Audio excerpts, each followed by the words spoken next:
Chào tất cả các bác nhé. Vậy là hôm nay sau một ngày em lên né, hiện nay tầm đã đang làm kén khá nhiều rồi các bác.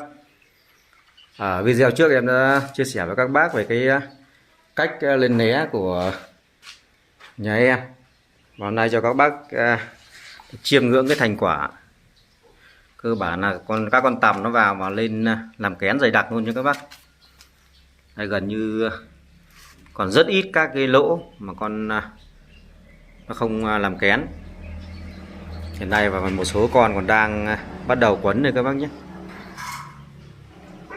Đây một số con hiện nay đã vào, những con cuối cùng đã vào và đang quấn. Cái lứa tằm này của em kén làm khá to các bác.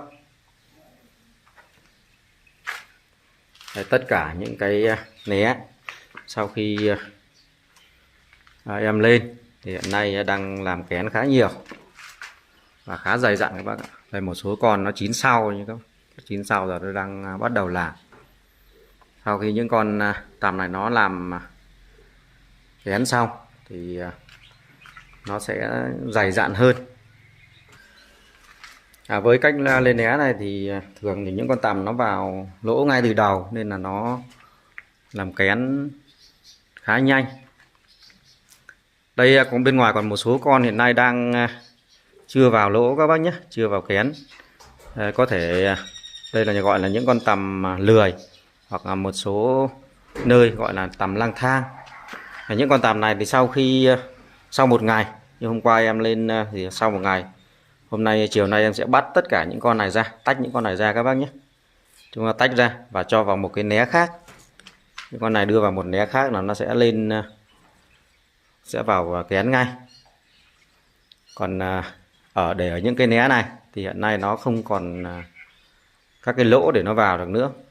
Đây các cái lỗ còn lại các bác nhé, các cái lỗ còn lại đây là các con tằm nó bò qua, nó đã để lại rất nhiều cái tơ, nó che hết cái mặt ngoài này rồi. Nên là khi con tằm của chúng ta nó bò, nó không thể tìm được đường vào nữa. Nên là như đây, những cái lỗ này là nó đã che hết cái màng tơ ngoài này. Là chúng ta nên bắt tất cả những con này, chúng ta đưa ra một cái né khác thì đảm bảo nó sẽ vào được hết. Này các bác, còn một số lỗ đây.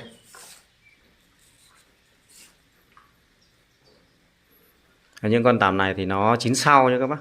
Chín sau khi nó chín thì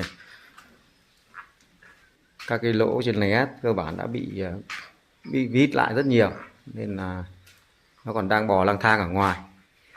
Thì người ta gọi là tằm lang thang. Tất cả các cái né của em hiện nay đã vào khá nhiều. Rất nhiều con sáng nay bắt đầu nó mới vào các bác nhé. Những con này sáng nay nó vào, bây giờ nó mới đang bắt đầu quấn kén. Nếu mà chúng ta muốn để nó vào dày đặc hơn thì chúng ta có thể đi thông tất cả những cái màng ở trên các cái lỗ này. Tuy nhiên cách làm như thế này thì nó mất nhiều thời gian các bác. Nên chúng ta cứ mạnh dạn, chúng ta bắt hết những cái con tằm lười ở ngoài, chúng ta đưa vào một cái né khác. Và sau khi chúng ta bắt ra thì một số con nó có thể nó sẽ không vào né. Đấy là những con tằm có thể nó sẽ đã bị bệnh các bác nhé. Những con tằm bệnh thì nó sẽ không vào làm kén. Thì những con đấy sau khi nó vào hết thì chúng ta còn lại chúng ta bắt và bỏ đi. Tuy nhiên đối với một lứa tằm của chúng ta thì những con tằm bệnh mà nó lười, nó không chịu vào kén thì là một số ít thôi. Sau khi chúng ta cho lên cái né này thì con tằm nó sẽ bò, chủ yếu bò ở ngoài nhiều các bác ạ. Một số con chui vào trong, còn là đa số nó bò ở ngoài để nó thải hết tất cả các cái phân và nước tiểu sạch sẽ, sau đó nó mới chui vào và làm kén. Gần như các né của em đều dày đặc các bác nhé. Một né này nếu vào dày dặn như thế này thì sau khi chúng ta ra kén là có thể lên tới ký 8 đến 2 ký kén các bác. Đây, như cái né này là vừa rồi em những con tằm nó bị rơi xuống dưới nhé, em đã nhặt vào đây, em nhặt riêng sang một cái né này. Hiện nay nó đã vào, cơ bản vào hết rồi và đang bắt đầu quấn kén đây rồi. Đấy, tất cả 100% nó đang vào, đang quấn rồi. Chỉ chiều nay thôi là cái né này nó sẽ quấn kén dày đặc nhé các bác. Đối với cái giá để em để cái né tằm thì cái giá này em toàn bộ em tự làm nhé các bác. Em tự làm toàn bộ bằng sắt, khá cứng cáp, và bên dưới thì em có độ cái lưới để chắn tằm rơi. Đây, sau khi tằm nó lên các bác, nhưng một số con nó chưa bám được hoặc một số con nó bệnh, như con này chết rồi các bác, con này nó đã chết rồi thì nó sẽ bị rơi xuống dưới này. Thì khi gặp lưới này thì nó sẽ được sạch sẽ các bác nhé, nó không rơi trực tiếp xuống dưới đất thì con tằm nó sẽ khỏe, nó không bị nát do cái tác động khi rơi xuống đất, và nó ngăn được cái con tằm khi không tiếp xúc trực tiếp với cái nước tiểu và cái phân ở bên dưới. Nghĩa này vào dày hết rồi đây này. Vào dày hết rồi đấy. Đây, bà xã nhà em xuống kiểm tra các bác. Đây là khi một số trường hợp chúng ta nuôi chúng ta không làm cái lưới chắn bên dưới này nhé, là khi con tằm nó rơi trực tiếp xuống, nó sẽ tiếp xúc trực tiếp với cái nước tiểu và phân ở dưới. Con tằm nó yếu và rất dễ bị chết, và khi chúng ta nhặt để đưa lên một cái né khác thì nó không sạch sẽ, có thể sau này sẽ ảnh hưởng nhiều đến cái chất lượng của cái kén tằm, kén nó sẽ không được sạch.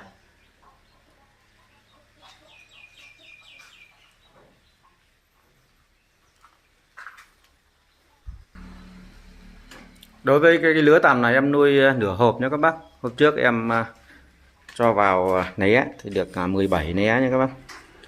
Và sau khi những con tằm nó rơi ra và một số con nó không vào, em đã chuyển sang né khác thì hiện nay đã lên tới 20 né. Và bình quân em lấy khoảng 1,8 kg đến 2 kg một né. Thì nửa thùng này em có khoảng 30 đến hơn 30 kg kén đó. Và đối với cái giá kén hiện nay khoảng trên dưới 200.000. Như hôm vừa rồi người ta cân là 195.000. Thì một nửa hộp tằm này trong 15 ngày em cũng thu nhập được khoảng hơn 7 triệu đến 8 triệu đồng nha các bác. Do cái thời gian vừa rồi cái vườn đây có con nó chết các bạn. Còn nó chết đen luôn này. Còn chết này thì chúng ta nhặt bỏ nó đi. Thời gian vừa rồi cái vườn dâu của em nó do chăm sóc không đúng kỹ thuật, nó bị ngộ độc các bạn. Nên em mới xử lý xong. Và bây giờ em mới nuôi lại và nuôi một nửa hộp thôi. Sau nửa hộp này em sẽ nó an toàn rồi em sẽ nuôi nhiều hơn. Nuôi khoảng một hộp đến một hộp rưỡi. Thì trong một tháng chúng ta có thể nuôi được 2 tour các bác nhé. 2 tour thì vào khoảng 2 đến 3 hộp. 2 đến 3 hộp thì cho thu nhập kén được khoảng từ 1 tạ 2 đến 2 tạ kén các bác. Và với cái giá này đối với người nông dân chúng ta thu nhập một tháng từ 20 đến gần 30 triệu đồng. Khá cao các bác.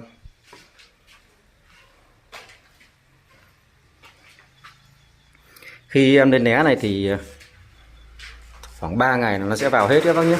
Đây em mới lên hôm qua mà hôm nay đã vào khoảng 80% rồi.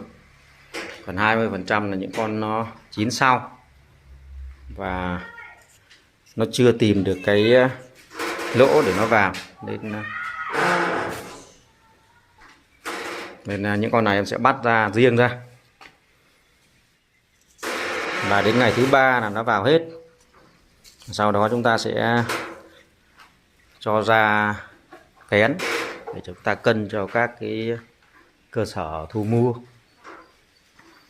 Ở video sau em sẽ quay để các bác xem cái cách ra kén của nhà em làm cũng rất nhanh các bạn.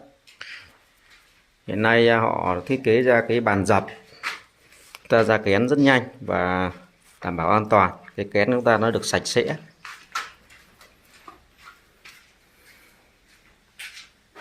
Thôi đi ra ăn cơm. Nếu chúng ta cẩn thận thì trong quá trình chúng ta lên né có thể là chúng ta hong bằng bồ kết nha các bác. Một số nhà người ta hong hun khói và bằng cái quả bồ kết. Cái mùi của nó rất thơm. Nó làm giảm được một số cái bệnh nấm bệnh khi nó nhiễm vào cái con tằm, khi nó cuốn kén nó rất non các bác. Và nó tạo cái không khí ấm. Không khí ấm thì cái con tằm của chúng ta nó chui vào né sẽ nhanh hơn. Nên là cái cách này cũng rất hay. Quá trình nuôi chúng ta có thể học hỏi và làm theo. Tuy nhiên đối với thời tiết ấm này thì cũng không cần thiết các bạn. Đặc biệt đối với thời gian cuối năm, cái mùa lạnh là con tằm của chúng ta nó sẽ chậm chín hơn. Và khi vào kén nó sẽ không đều. Thì chúng ta nên tạo cái không khí nó ấm, kín gió để cho con tằm nó dễ phát triển, dễ chín và nhanh vào trong né. Như vậy là hôm nay em lên né tằm được một ngày các bác. Và em quay để giới thiệu với các bác để các bác cùng tham khảo và xem cái hiệu quả của cái cách lên né tằm đối với gia đình nhà em. Ở video trước em đã chia sẻ, em quay để các bác cùng tham khảo và có thể vận dụng vào trong quá trình phát triển cái mô hình trồng dâu nuôi tằm của nhà mình. Em xin dừng video ở đây nhé. Em chào tạm biệt tất cả các bác. Hẹn gặp lại các bác ở video sau của em nhé.